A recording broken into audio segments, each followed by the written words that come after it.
और आज हम गर्व के साथ कह सकते हैं मोदी है तो मुमकिन है।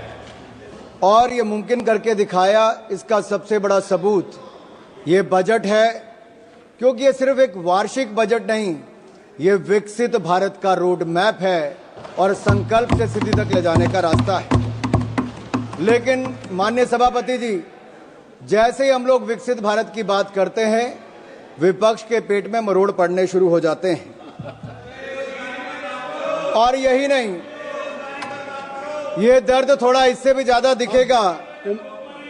जावेद साहब सुनिए, पिछले कल ही नतीजे आए हैं, सुनिए।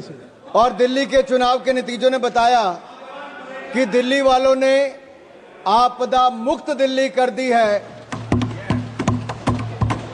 और ये कह दिया कि केवल नारा नहीं है, दिल्ली के दिल में मोदी है, ये करके दिखाया है। और दिल्ली वालों ने आपदा की लूट की खुली छूट, जो लूट और भ्रष्टाचार चारों ओर फैला था, आज उनको बाहर का रास्ता दिखाया है। दिल्ली में कमल का फूल खिलाया है। महान जनता ने, दिल्ली की महान जनता ने 10 साल के कुशासन और प्रदूषण को बाहर का रास्ता दिखाया। दिल्ली की जनता ने मोदी जी के विकास का मार्ग चुना है। आज मैं ये कह सकता हूं, आज अंधेरा छटा है, आपदा का बादल फटा है, दिल्ली के सौभाग्य का सूर्योदय हुआ है, क्योंकि दिल्ली में कमल खिला है, दिल्ली में कमल खिला है। यही नहीं, हमारे बड़े बुजुर्ग कहते हैं कि जब माता लक्ष्मी आपके ललाट पर आपका तिलक करने आए तो मुंह धोने ना चले जाएं, फटाफट अपना तिलक कराएं। और इसी तरह का अवसर किसी को गंवाना नहीं चाहिए। ऐसा ही मोदी सरकार ने अवसर दिया, जहां मां लक्ष्मी आप सबके द्वार आई है। 12 लाख तक कोई टैक्स नहीं लगेगा, इनकम टैक्स नहीं लगेगा, जो आज तक संभव नहीं हुआ। इसलिए तो कहते हैं मोदी है तो मुमकिन है, क्योंकि 12 लाख तक जीरो टैक्स कर दिया है। और मैं विपक्ष के मित्रों से कहना चाहता हूं, अब तो थोड़ा चेहरे पे मुस्कुराहट लाइए, पूरा देश खुश है भाई, आपको भी टैक्स नहीं देना पड़ेगा। मैं आगे बताऊंगा इंदिरा जी के समय क्या क्या होता था।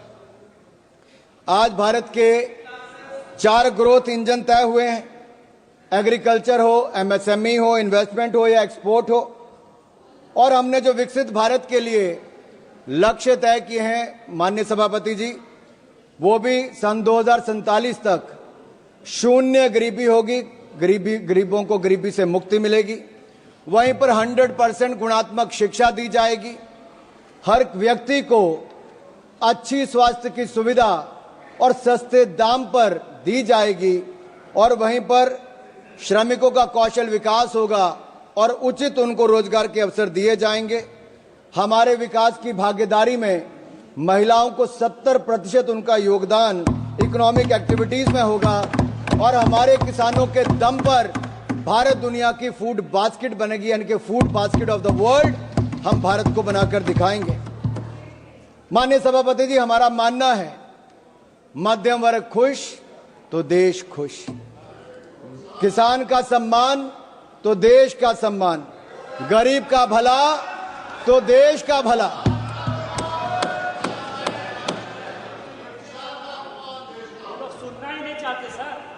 सभापति जी, अगर मैंने देश के सम्मान की बात की, गरीब के कल्याण की बात की, मध्यम वर्ग के खुशी की बात की, तो इनको दर्द क्यों हुआ है? क्योंकि 60 वर्षों तक आपने दर्द दर्द और दर्द ही दिया है, और हमने दर्द से मुक्ति दिलाने का काम किया। और वो मोदी जी ने दी मध्यम वर्ग को राहत, तो विपक्ष को हुई आहत। और इनका दर्द दिखाता है, ना इनको मध्यम वर्ग से मतलब है, ना ही गरीब से। और इनका तो वही घिसा पिटा पुराना टेप रिकॉर्ड चल रहा है, कुछ नया तो है ही नहीं, नई सोच नहीं, कुछ नया कहने के लिए नहीं। महोदय, इस बार विदेशी चिंगारी ना होने का असर साफ दिख रहा है, और ये विपक्ष पर विदेशी चिंगारी ना होने का असर साफ दिख रहा है। उधर चिंगारी बुझी और इधर विपक्ष बुझ गया है। समझ रहे हैं ना आप? निशिकांत जी ने सुबह बताया भी था थोड़ा सा, और समझदार को तो इशारा ही काफी होता है। इनके जमाने में इनकम टैक्स का चाबुक चलता था, टैक्स टेररिज्म था, और ये टैक्स का चाबुक चलाने वाले हमसे पूछ रहे हैं कि आपने बजट ऐसा क्यों दिया है। और राहुल गांधी जी क्या कहते हैं? नेता प्रतिपक्ष कहते हैं, Rahul ji calls it as a bandaid budget. अरे आप लोग घाव देते रहे, हम घाव भरते रहे। Late me say this is not a bandage budget, this is a booster budget, this is a booster budget, this is a booster shot. और जो कहते हैं कि पैराडाइम शिफ्ट की बात करते हैं, माननीय सभापति जी मैं कहना चाहता हूं पैराडाइम शिफ्ट तो आया है। यूपीए के समय स्कैम भारत था, आपके समय 2G स्कैम हो, कॉमनवेल्थ गेम्स स्कैम हो, अंतरिक्ष देवास स्कैम हो, कोल स्कैम हो, अगस्ता वेस्टलैंड स्कैम हो, स्कैम पर स्कैम था।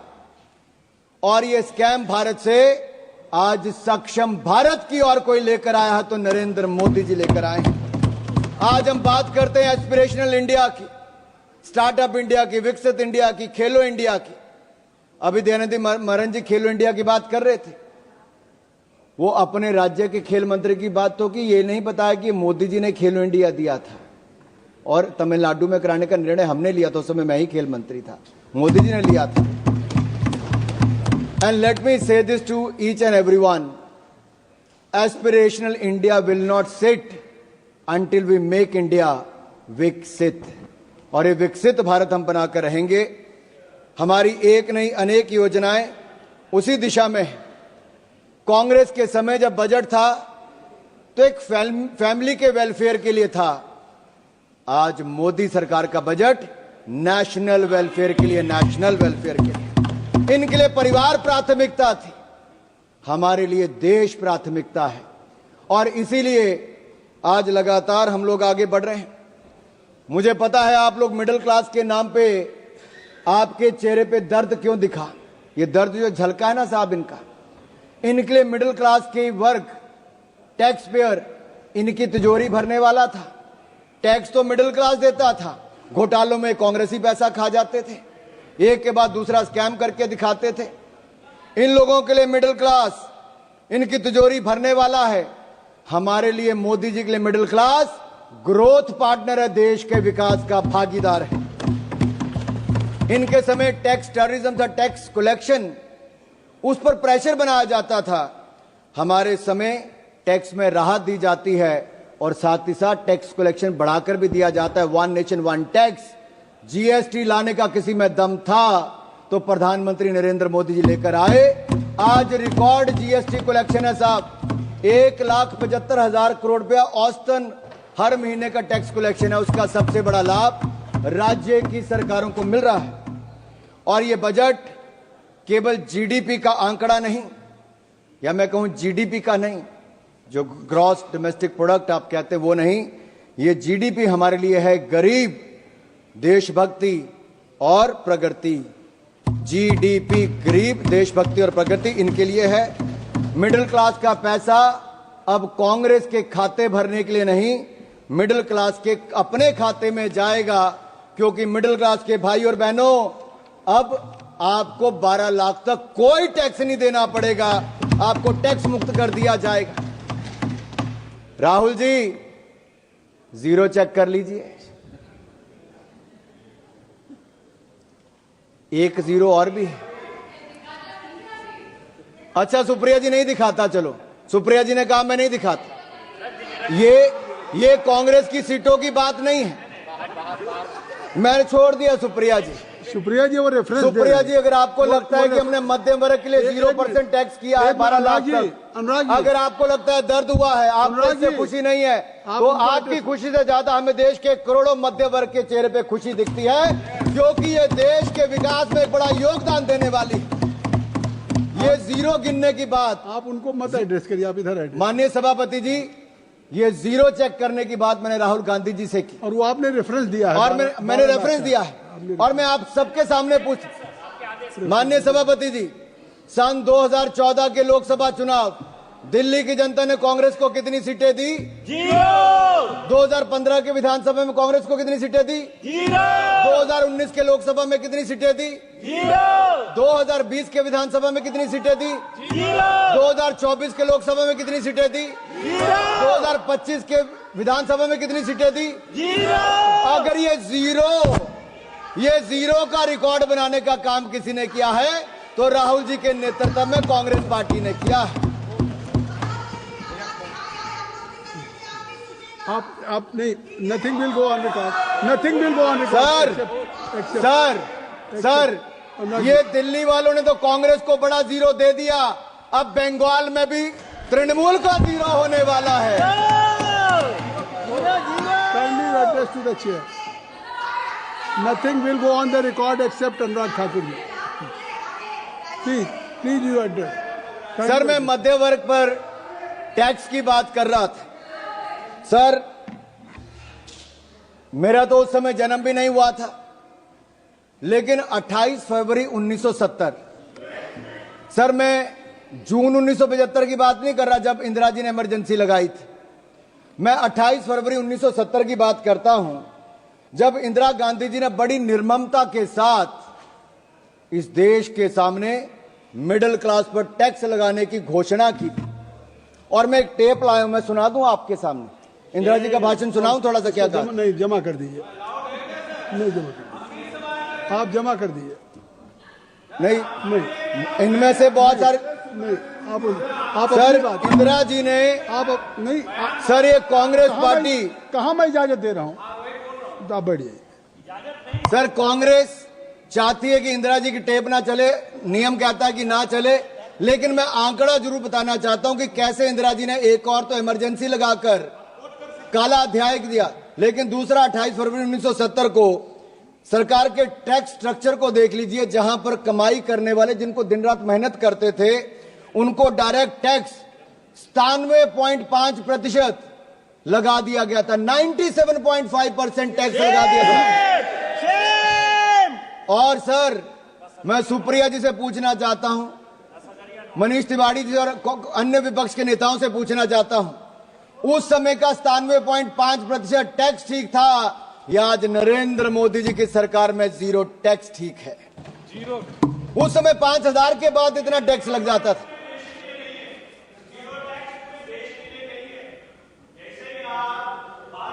रिकॉर्ड में नहीं जा रही।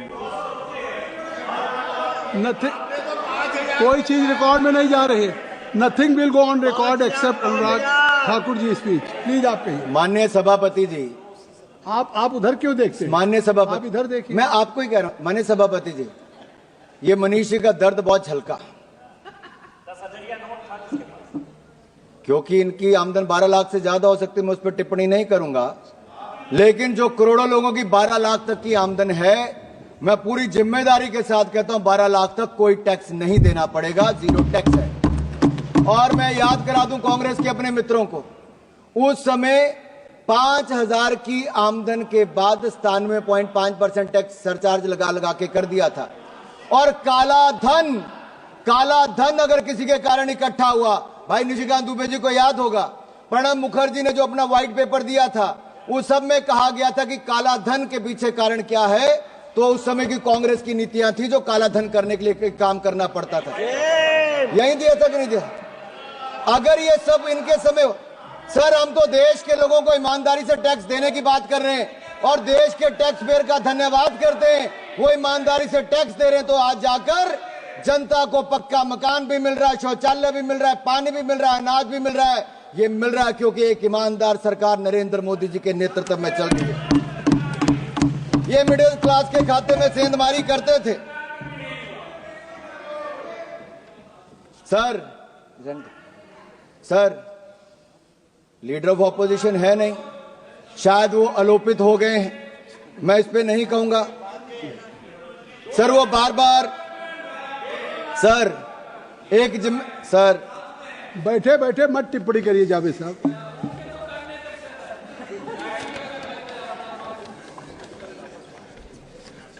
सर मुझे एक दो बातें यहां पे जरूर कहनी है। मैंने मध्यम वर्ग की बात की, लेकिन गरीब की बात जरूर करूंगा। सर, एक राजनीतिक दल ऐसा है जिनके पहले प्रधानमंत्री से लेके मोदी जी से पहले के प्रधानमंत्री, यानी कि नेहरू जी से लेके मनमोहन सिंह जी तक, इन सब लोगों ने गरीबी हटाओ का नारा लगाया, गरीबों को छलने का काम किया और गरीबों के लिए गड्ढे खोदने का काम किया। लेकिन एक गरीब मां के बेटे नरेंद्र मोदी जी ने मात्र 10 वर्षों में कर दिखाया जो आप 60 साल में नहीं कर पाए। 4 करोड़ गरीबों को पक्के मकान बनाकर दे दिए और 3 करोड़ पक्के और मकान मंजूर कर दिए।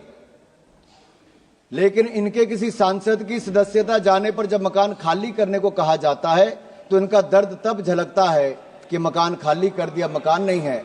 आप सोचो 70 साल तक वो लोग कितने अपने मकान को छोड़ना पड़ता था, और मोदी जी ने तो 25 करोड़ गरीबों को मल्टी डिमेंशनल पॉवर्टी लाइन से बाहर निकाला है। ये अपने आप में दुनिया कहती है कि क्या शानदार काम Narendra Modi. But sir, the people who have a habit to go overseas and speak in universities like Oxford, Cambridge, and they say poverty is a state of mind, तो इनके माइंड दिखते हैं, इनकी सोच दिखती क्या है। हमने विदेशी मानसिकता नहीं रखी, हमने देशी अपना जो तरीका है उससे काम किया, और जहां एक और हमने करोड़ों गरीबों को पक्का मकान बनाकर दिया। हमने संकल्प लिया है 2047 से पहले भारत को गरीबी मुक्त करेंगे, जीरो पॉवर्टी बाय 2047 करके दिखाएंगे।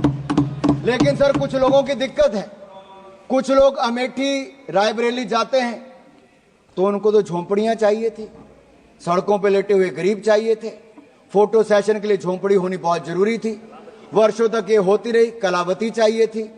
अभी वो पिछली बार जरा साउथ से आके वापस नॉर्थ में आए तो पूछ रहे थे झोंपड़ी कोई मिली नहीं, फोटो सेशन कहां करवाएंगे।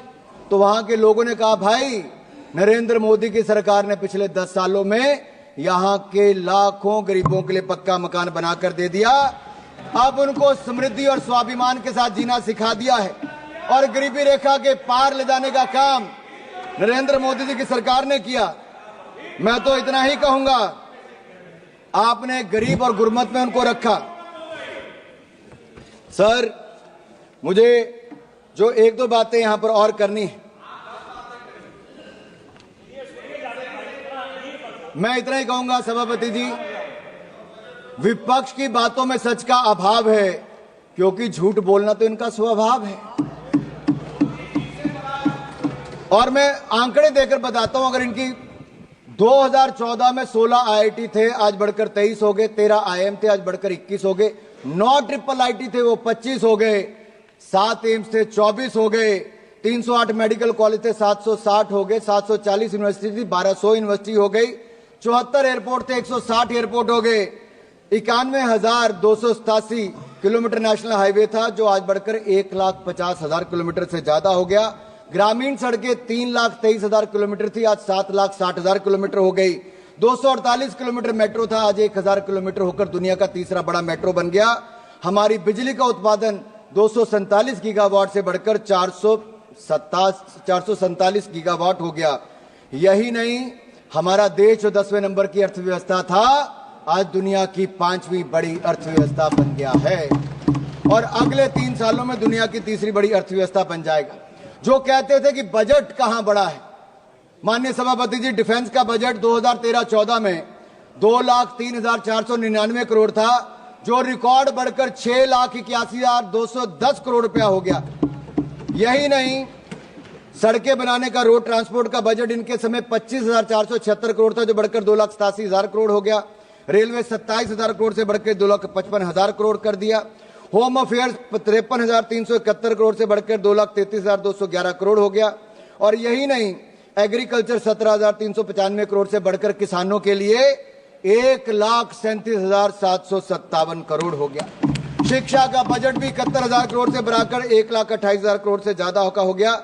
और अच्छे स्वास्थ्य की सुविधाएं 27,000 करोड़ से बढ़ाकर आज लगभग 99,900 करोड़ हो गया। अनुप्रिया जी यहां पर बैठी हैं, MOS हेल्थ। और मैं यही नहीं, आपको कुछ आंकड़े और भी रखना चाहता हूं, लेकिन उससे पहले 1-2 बातें मैं और करूंगा। जहां एक और गरीबों के उत्थान के लिए हमने काम किया है, वहीं पर न्यूक्लियर एनर्जी मिशन के लिए 2047 तक 100 गीगावाट हमारी कैपेसिटी हो, तो न्यूक्लियर पावर कैपेसिटी प्राप्त करने के लिए स्मॉल मॉड्यूलर रिएक्टर के निर्माण के लिए 20,000 करोड़ रुपए का प्रावधान भी किया है। और सन 2033 तक हमारे 5 इंडिजिनियस स्मॉल मॉड्यूलर रिएक्टर बनकर तैयार हो जाएंगे। यही नहीं सर, विपक्ष के कुछ नेताओं ने और विशेष तौर पर राहुल गांधी जी ने कहा कि उनको कुछ दिखता नहीं है। सर, ना उनको युवा दिखते हैं, ना युवाओं की उद्यमिता दिखती है। और मैं यही नहीं, ये लोग आइवरी टावर में रहते हैं, जहां खड़े वहीं के वहीं खड़े हैं। इनकी एक अलग अपनी दुनिया है साहब। ये ठहरे हुए पानी की तरह हैं, जिनको सड़ना मंजूर है लेकिन प्रवाहित होना मंजूर नहीं है। हमने तो मोदी जी के नेतृत्व में जो अभी आंकड़े बताए कि 2014 में भारत कहाँ था और आज 2025 में भारत कहाँ है। यही नहीं, हमारे युवाओं के पास नए आइडियाज हैं, इनोवेशन है, रेजोल्यूशन है, सॉल्यूशन है। लेकिन मैं एक सवाल इनसे पूछता हूं, 2014 से पहले स्टार्टअप कहां था? मोदी जी को युवाओं पर विश्वास था तो स्टार्टअप इंडिया लेकर आए। आज जितने कांग्रेस के सांसदों की आंकड़ा नहीं है ना, उससे ज्यादा भारत के यूनिकॉर्न का आंकड़ा 117 यूनिकॉर्न आज भारत में है। लेकिन कांग्रेस तो एक ही को स्टार्टअप करने में लगी रही। साहब, कितनी बार लॉन्च किया, ऐसा स्टार्टअप था कि वो पास ही नहीं हो पाया, बार बार फेल हो गया। और यही नहीं, अब तो हमारा प्रयास है, जहां एक और 1.5 लाख से ज्यादा स्टार्टअप्स बन गई। फर्स्ट टाइम एंटरप्रेन्योर्स की कैटेगरी के लिए जहां 5 लाख महिलाओं को, SC ST को अब 2 करोड़ रुपए तक का टर्म लोन देने का काम मोदी सरकार करेगी। एक बहुत बड़ा कदम। इससे पहले मुद्रा योजना हो, स्वनिधि हो या emergency credit line guarantee scheme हो, इन सबके माध्यम से बैंकों ने शानदार काम किया। लेकिन यूपीए के समय पॉलिसी पैरालिसिस तो थी, साथ में फोन बैंकिंग भी थी, क्योंकि मनीष जी ने अभी कहा कि पॉलिसी पैरालिसिस इनके समय था, फोन बैंकिंग भी थी। 12 में से 11 बैंक घाटे में थे, पीसीए फ्रेमवर्क में थे। हम 4R लेकर आए और हमने बैंकों को सुधार किया। आज 12 के 12 बैंक मुनाफे में हैं। अकेला SBI 66,000 करोड़ रुपए का मुनाफा कमा रहा सर, 66,000 करोड़ का। यही नहीं सर, अगर आप देखिए, हम सर, मुझे 4-5 मिनट में खत्म कर दूंगा sir. If today we have to say, we can say Congress is anti business, anti entrepreneur and anti youth party. Sir, मैं एक आपके माध्यम से देश समाज के सामने, संसद सदन के सामने एक बात रखना चाहता हूं। AI की बात की गई। क्या AI केवल आर्टिफिशियल इंटेलिजेंस की बात है? मोदी ने कहा हम तो एस्पिरेशनल इंडिया को आर्टिफिशियल इंटेलिजेंस के साथ जोड़कर देख रहे हैं। लेकिन AI एक एंटी इंडिया सोच के लिए भी है। सर, वो लोग जो सेंसेक्स के गिरने पर सेलिब्रेट करते हैं, झूमते हैं, जो फाइनेंशियल इंस्टीट्यूशन को डैमेज करने के लिए लगातार प्रयासरत रहते हैं, जो भारत के नुकसान करने की बार बार कोशिशें करते हैं, जो भारत को बदनाम करने का प्रयास करते हैं, क्या आपको लगता है देश के लोग कभी उनके साथ खड़े होंगे? ये AI जो है ना, एंटी इंडिया वाले, इनके साथ कभी कोई खड़ा नहीं होगा। और सर, एक गठबंधन भी बड़ा था। वो कहते हैं ना, 7 फेरे भी लेने हो तो सत्यता, समर्पण और प्रेम ना हो तो वो 7 जन्म का 7 भी नहीं चलता, 7 महीने भी नहीं चलता। और यही इंडी गठबंधन के साथ वो आज तार होता नजर आ रहा है। आज छोटे छोटे दल भी कांग्रेस को कहते हैं कि इनका नेतृत्व हमें नहीं चाहिए। यही नहीं सर, लीडर ऑफ ऑपोजिशन के लिए, नेता प्रतिपक्ष के लिए मैंने पहले भी कहा था कि नेता प्रतिपक्ष का पद जिम्मेदारी और ईमानदारी का है। लेकिन इनसे जिम्मेदारी और ईमानदारी की उम्मीद करना वैसा ही है जैसे किसी बिल्ली को दूध की रखवाली करने के लिए बोल दो सर। और यही नहीं सर, हमने सेमीकंडक्टर को लेकर आए, बड़ी बड़ी हजारों करोड़ की इन्वेस्टमेंट आई। एस्पिरेशनल इंडिया को, आर्टिफिशियल इंटेलिजेंस को भी आगे लेकर आएंगे। सर, मैं 2 मिनट में बस खत्म कर रहा हूं। आर्टिफिशियल इंटेलिजेंस का इस्तेमाल मोदी जी भारत के सशक्तिकरण के लिए करना चाहते हैं, लेकिन विपक्ष के एक नेता इसको विभक्तिकरण के लिए करना चाहते, क्योंकि वो AI का उपयोग कास्ट सेंसस के लिए करना चाहते हैं, जो आज भी जात पात से बाहर ना आना चाहते हो। अभी एक सांसद ने भाषण दिया, उन्होंने केवल एक क्षेत्र की बात करके छोड़ दी सर। आज भी क्षेत्रवाद जातवाद के नाम पर अगर विपक्ष देश को बांटने का प्रयास करेगा, और कांग्रेस के एक सांसद ने पिछले सत्र में भी, पिछले जो हमारा सदन था उसमें भी कहा था कि दक्षिण भारत के लिए कर दीजिए, वहां की जनता ने भी उसको वापस चुनकर नहीं भेजा, क्योंकि देश एक रहना जानता है और मोदी जी के नेतृत्व में एक रह के आगे बढ़ना चाहता है। मैं राहुल गांधी जी ने कहा कि देश के फिस्कल डेफिसिट की बात की। मैं ये कहूंगा राहुल जी, आप फिस्कल डेफिसिट से ज्यादा अपने पॉलिटिकल डेफिसिट की चिंता कीजिए। फिस्कल डेफिसिट की चिंता मोदी जी कर लेंगे, दूसरे का मुझे पता नहीं। और यही नहीं सर, आज जो दिल्ली में केजरीवाल जी के साथ राहुल जी इल्लू इल्लू कर रहे थे ना, वो 70 में से 67 सीटों पर उनकी जमानत जब्त हो गई, खाता खुल नहीं पाया। और मैंने पहले भी कहा था डबल डेटिंग करने वालों का हाल वो आज यहां पे नजर आ गया है। और राहुल गांधी जी के आइडियाज और विपक्ष के आइडिया को विपक्ष ने कृपया समाप्त, देश ने माना नहीं। सर ये आखिरी 2 लाइनें कह के मैं खत्म कर रहा हूं सर, क्योंकि सर मैं इतना ही कहूंगा, उन्होंने आंकड़े दिए हैं ना, आज देश और दुनिया में सर एक बहुत बड़ा आयोजन चल रहा है, वो है दिव्य और भव्य महाकुंभ का। भक्ति, अध्यात्म और सामाजिक समरसता से ओत प्रोत भारत का दर्शन करने का इससे अवसर मिलता है। सर मुझे भी परसों जाने का अवसर मिला, मैंने भी कुंभ में स्नान किया। मैं इस अलौकिक आनंद का वर्णन नहीं कर सकता।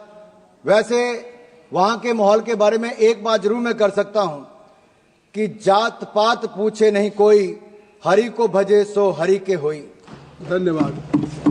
कहने के लिए सर प्रयागराज में कुछ लोग कहते हैं कि उनके पुरखों ने, जैसे मान लीजिए जवाहरलाल नेहरू जी ने कुंभ में स्नान किया था, लेकिन आज की पीढ़ी जाने के लिए तैयार नहीं है। हालांकि जाते तो अवसर मिल जाता स्नान करने का भी, भारत के दर्शन करने का भी, दादाजी की समाधि पे फूल चढ़ाने का भी। और यही नहीं, हाँ हो सकता है सर अंकल सोरोस और अंकल सैम ने मना किया हो, कृपया समाप्त और फतवा जारी कर दिया हो कि ना कोई रामलला के दर्शन करने जाएगा, ना कोई कुंभ स्नान करने जाएगा। सर ये वही है जो दिल्ली के चुनाव में जिनके, कृपया समाप्त करें। Sir, don't cut my time, sir. कृपया समाप्त करें, कृपया समाप्त कर दिए। सर मैं बजट समाप्त कर दे। सर मैं समाप्ति कर रहा हूं। सर मैं इतना ही कहूंगा, काफी बात आपने। सर ये लास्ट लाइन कह के कर रहा हूं कि जहां हम भारत की क्षमताओं को बढ़ाने का काम कर रहे हैं, वहीं पर जब हमने बिहार के बारे में बात की कि मखाना बोर्ड वहां पे बनाएंगे, तो जो लोग वहां जाके दूसरों के साथ मटन बनाने का काम करते थे, मखाना बोर्ड पर उनके चेहरे मुरझा गए। ऐसा क्यों है सर? सर ग्रीनफील्ड एयरपोर्ट की बात हमने बिहार के लिए, तो उसका विरोध करना शुरू कर दिया। कोसी कनाल प्रोजेक्ट की बात की, national institute of food technology की बात की, तो उस पर भी सर मैं ये कहूंगा कि मोदी सरकार का ये बजट जो है वो विकसित भारत बनाने के लिए है, वो उसी दिशा में आगे बढ़कर है। और पूरे देश ने मोदी जी के इस बजट का स्वागत किया है। आपने मुझे बोलने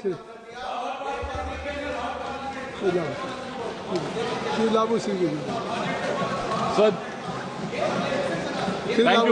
thank you, sir, for allowing me to speak on union budget. Shri लाबू Singh, Shri Labu, अब Labu Singh, Let him conclude, sir. आपकी लास्ट लाइन तो हो गई कई बार। सर लास्ट लाइन, सर ये बजट एक फोर्स मल्टीप्लायर है। ये बजट बचत बढ़ाएगा, निवेश बढ़ाएगा, खपत बढ़ाएगा और विकास को भी तेजी से बढ़ाएगा। देश की नागरिकों की जेब में, उनके बैंक अकाउंट में पैसा बचाएगा और ये नागरिक मिलकर सब विकसित भारत का जवाब दे दिया श्री लाबू सिंह।